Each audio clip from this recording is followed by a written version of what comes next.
एक समय की बात है, परियों के नगर में एक परी रहती थी जिसका नाम लाल परी था।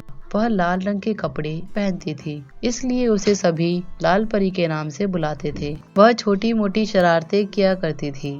लाल परी कभी कभी धरती पर घूमने के लिए आती थी। लाल परी को धरती के लोग बहुत अच्छे लगते थे। वह बच्चों को देखकर बहुत खुश होती थी।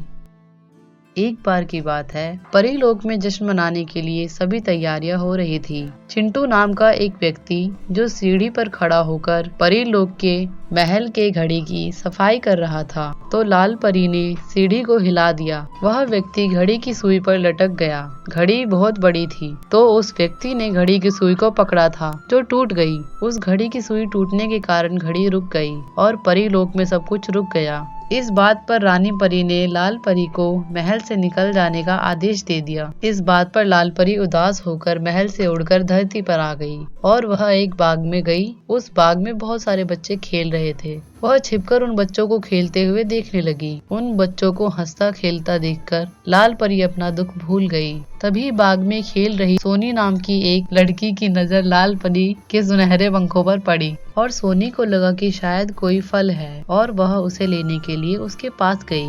और सोनी ने जब वहां जाकर लाल परी को देखा तो वह चौंक गई और खुशी के मारे चिल्लाने लगी, यह तो कोई परी है। सोनी की चीख सुनकर बाग में खेल रहे सभी बच्चे उसके पास आ गए और सुंदर लाल परी को देखने लगे। लाल परी ने लाल रंग के कपड़े पहने हुए थे, उसके पंख भी लाल थे। परी सभी बच्चों को देखकर मुस्कुरा रही थी और फिर परी ने मुस्कुराते हुए कहा, बच्चों तुम घबराओ नहीं, मैं परी हूँ और मैं परी लोक से आई हूँ। मेरा नाम लाल परी है। यह सुनते ही सारे बच्चे खुश हो गए। बच्चों ने दादी से कहानी में सुना था कि परी सबकी इच्छा पूरी करती है और बच्चों की सहायता करती है। फिर सारे बच्चे लाल परी को देखकर खुश हो गए और अपनी इच्छाएं बताने लगे।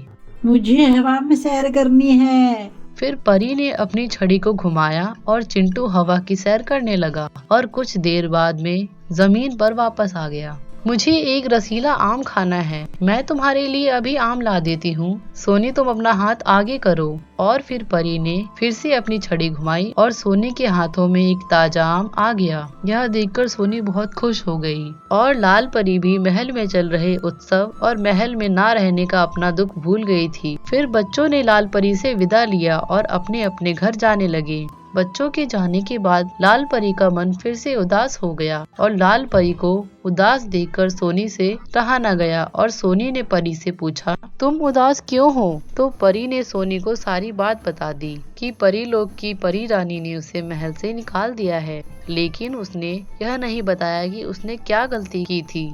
आपने कोई शरारत की होगी, तभी रानी परी ने ऐसी सजा दी है। जब मैं शरारत करती थी तो मेरी माँ भी मुझे कोई ऐसी ही सजा देती थी। वह भी मुझे कभी कभी घर से बाहर निकाल देती थी। सफाई देते हुए लाल परी ने कहा, नहीं, मैंने कोई शरारत नहीं की थी। लाल परी की सफाई सुनकर सोनी मुस्कुराते हुए बोली, कुछ तो शरारत जरूर की होगी तुमने। इतना सुनते ही लाल परी ने सोनी से नजरें चुरा ली और नजरें नीचे करते हुए लाल परी ने कहा, हाँ, मैंने एक शरारत की थी। चिंटू सीढ़ी पर खड़ा होकर परी महल की सबसे ऊंची घड़ी की सफाई कर रहा था। मैंने सीढ़ी को हिला दिया। डर के मारे चिंटू घड़ी की सुई पकड़कर इसी पर लटक गया और परी महल की सबसे बड़ी घड़ी की सुई टूट गई। घड़ी की सुई टूटने के बाद घड़ी रुक गई और परी लोक में सब कुछ रुक गया। इसके बाद रानी परी ने अपनी जादुई घड़ी से सब ठीक कर दिया। इसी वजह से गुस्सा होकर रानी परी ने मुझे महल से निकाल दिया, जबकि इसमें मेरी कोई गलती नहीं थी। लाल परी की बातें सुनकर सोनी ने कहा,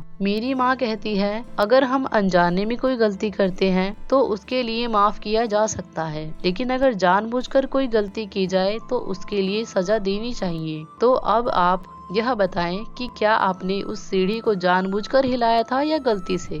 लाल परी ने बहुत धीमी आवाज में कहा, जानबूझकर। अगर अब मैं रानी परी से अपनी इस गलती के लिए माफी मांगू तो क्या वो मुझे माफ करेंगी? हाँ बिल्कुल, मेरी माँ ने यह बताया है कि अगर कोई काम को सच्चे मन से किया जाए तो वह जरूर सफल होता है। सोनी की बात सुनकर लाल परी को सोनी की बात पर विश्वास होता है और सोनी वहाँ से चली जाती है। और सोनी की बात सुनने के बाद परी ने अपने मन में ठान लिया कि अब वह परी लोक की सबसे अच्छी परी बनेगी। इसके बाद लाल परी ने अपने दोनों पंख फैलाए और आसमान की तरफ चली गई। परी लोक में पहुंचने के बाद लाल परी रानी परी के पास गई और बोली, रानी परी मुझे माफ कर दो, मुझे अपनी गलती का पछतावा है। लाल परी की आवाज सुनकर रानी परी को दया आ गई और उसने लाल परी को माफ कर दिया। अगर आपको ये वीडियो अच्छी लगी तो लाइक करें और हमारी आगे की कहानियों को देखने के लिए हमारे चैनल को सब्सक्राइब भी कर ले। और हाँ दोस्तों, कमेंट करना ना भूलें।